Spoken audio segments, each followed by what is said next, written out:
pour l'année judiciaire 2022-2023. Cette rentrée des cours et tribunaux est effective depuis ce jeudi. La cérémonie de la rentrée s'est déroulée à la Cour suprême autour de la problématique de la bonne distribution de la justice, ses causes et conséquences, propositions et solutions. L'audience solennelle de rentrée des cours et tribunaux était présidée par le président de la transition, le colonel Assimi Goïta, également président du Conseil supérieur de la magistrature. Chaka Konate.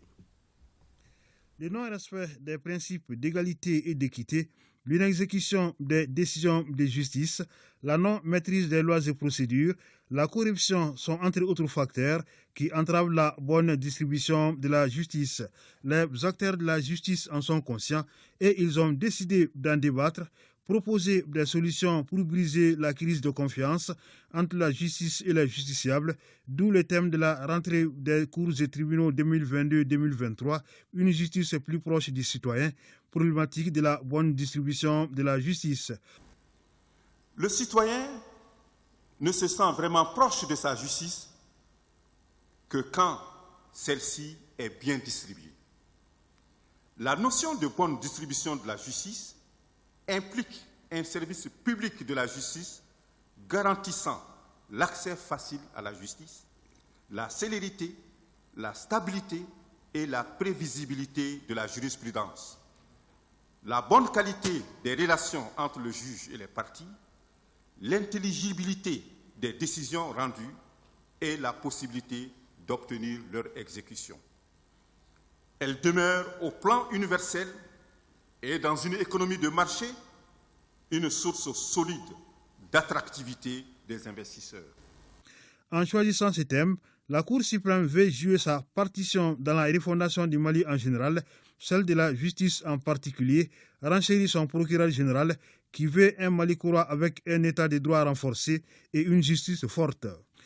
Le droit pour les citoyens destinés en justice étant suffisamment encadré par les lois et règlements de procédure, il reviendra donc aux acteurs en charge des poursuites pénales de dire le droit en étant le plus légaliste possible. Aidés en cela par les auxiliaires de justice, bénéficiant tous de formations continues appropriées, acteurs de la chaîne pénale appelés à faire preuve d'une plus grande conscience professionnelle lorsque à eux se présente l'occasion de servir. Ce Mali courant ne peut pas se construire sans les Maliens, avertit le bâtonnier intérimaire qui appelle ses compatriotes à un examen de conscience l'ensemble des acteurs de la justice, magistrats, avocats, huissiers, notaires et greffiers, à être dignes et surtout indépendants de l'argent sale, pour les paraphraser. Les tares sont réels et il urge de les corriger. Il est bien évident que le diagnostic présent n'est pas reluisant. Le bâtonnier que je suis en appelle à l'esprit de responsabilité de tout un chacun. Chacun à son propre niveau doit bannir définitivement les comportements déviants qui n'honorent pas notre justice. Nous n'exerçons pas que de simples professions, mais des sacerdoces.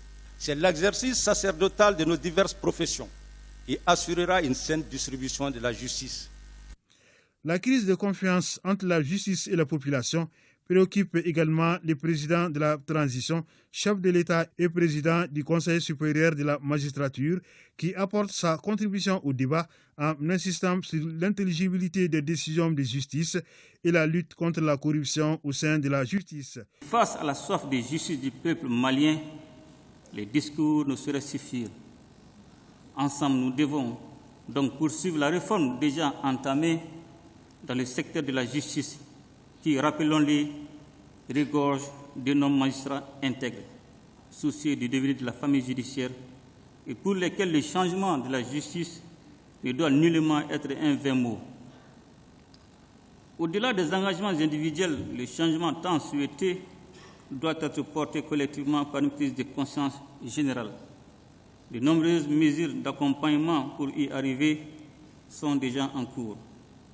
Il s'agit, entre autres, de l'augmentation progressive du budget alloué à la justice et des meilleurs traitements salarial des acteurs de la justice. Nous ne perdons également pas de vue l'adoption de législation appropriée allant dans le sens de la bonne distribution de la justice, facteur de prise de décision de bonne qualité par les magistrats. Cette dynamique connaîtra sans doute son point culminant avec la forte implication des organes de contrôle et de vérification de bonne marche de l'activité judiciaire.